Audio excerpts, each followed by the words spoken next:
I've become an expert on this because I was one of those being bullied.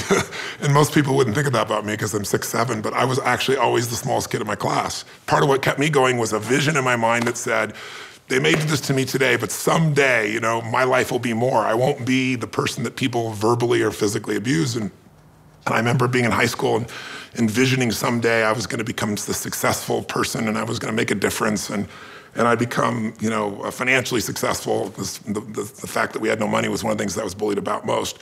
And I remember I signed in a couple of these bullies' annuals at the end of the year. I got hold of their annuals and I wrote these horrible things. I became the bully, right? They didn't know it. I wrote these horrible things saying, someday you'll be a truck driver and I'll be rich and famous and you'll be there wishing you were me and treating me better. And so I remember I went to my 10-year high school reunion. I talked to my mom, and my mom has not been much of a coach in my life, quite frankly.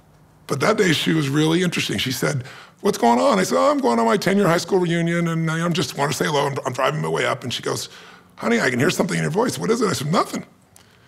And what it was is when I was going up there, I remembered what it was like 10 years before when I felt so alone, when I felt totally an outsider, when I feared for what was going to happen to me physically or at least being harassed.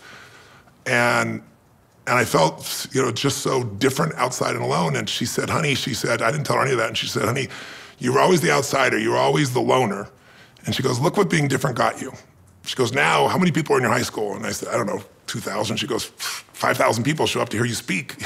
She said, you know, for one weekend. She said, look what that's done. And that's what I try to tell young people that are going through it is, again, it's not where you start out, it's where you end up. Some of the toughest experiences in life will give you drive if you don't let it destroy you.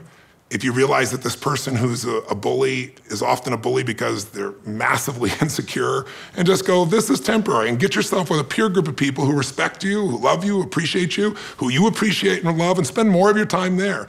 You'll find yourself, if you're filled up by the rest of your life, you can handle the challenges there. If it gets physical, then you got to go to some authority that can help stop that situation if you can't protect yourself.